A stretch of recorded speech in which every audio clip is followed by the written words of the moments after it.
우리나라 애국가에는 하나님이 보호하사 우리나라 만세라는 구절이 있다. 여기서 하나님이라는 말을 어떤 이는 유일신으로 이해하고 어떤 이는 하늘에 있는 모든 신들을 통칭하는 말로 본다.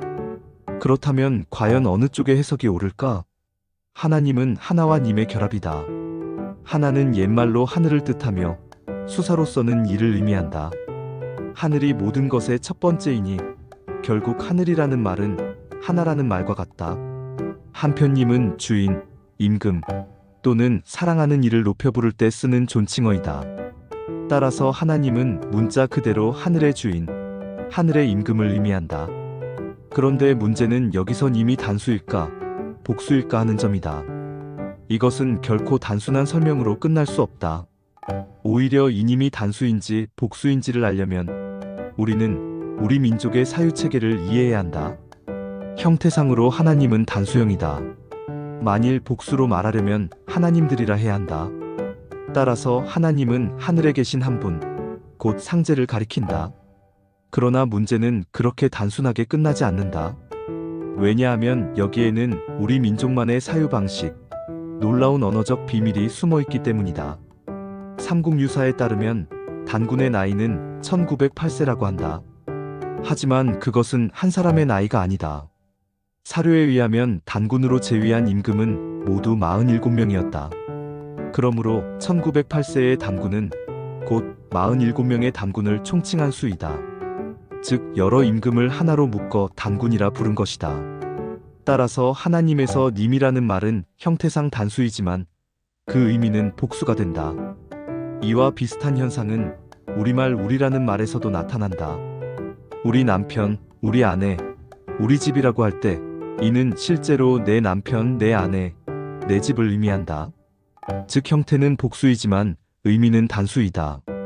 결국 형태는 단수이지만 의미가 복수이기도 하고 형태는 복수이지만 의미가 단수이기도 하다는 것이다. 그렇다면 왜 이러한 어휘적 현상이 나타난 것일까? 그것은 우리 민족만의 공동체적 개념 때문이다. 우리 민족은 삶의 주체로서 나를 인식하지만 그 나는 언제나 공동체 속에 포함된 존재로서의 나이다. 공동체 없는 나는 존재하지 않는다. 이것이 바로 다즈길, 일찍다의 사상이다. 그런데 이러한 어휘 표현이 나타나는 또 하나의 중요한 근거가 있다. 그것은 바로 성경이다. 창세기 1장 26절에서 하나님은 우리의 형상을 따라 사람을 만들자 하신다. 또 창세기 11장 7절에서는 이렇게 말씀하신다. 자, 우리가 내려가서 그들의 언어를 혼잡하게 하여 서로 알아듣지 못하게 하자. 하나님은 한 분이시다. 그런데 왜 우리라는 복수를 사용하셨을까? 이 우리라는 단어에는 하늘의 영적 존재, 즉 천사들이 포함되지 않는다.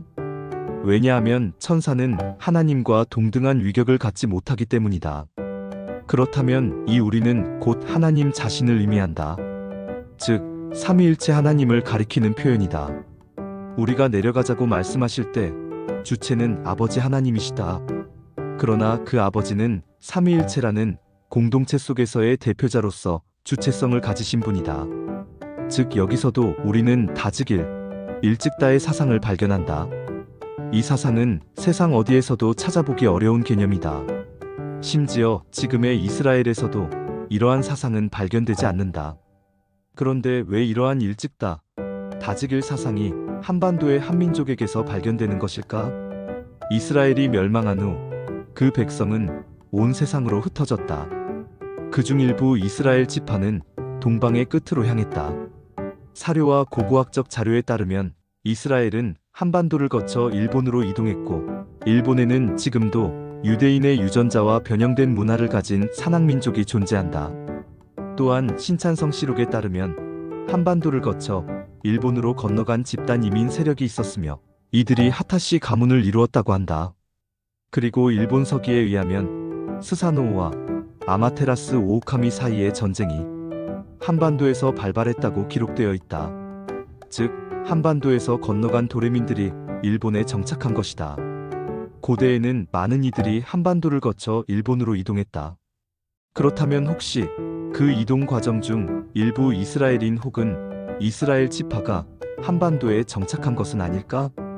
어쩌면 지금의 이스라엘보다 우리 민족이 더 고대 이스라엘에 가까운 혈통을 가진 민족일지도 모른다.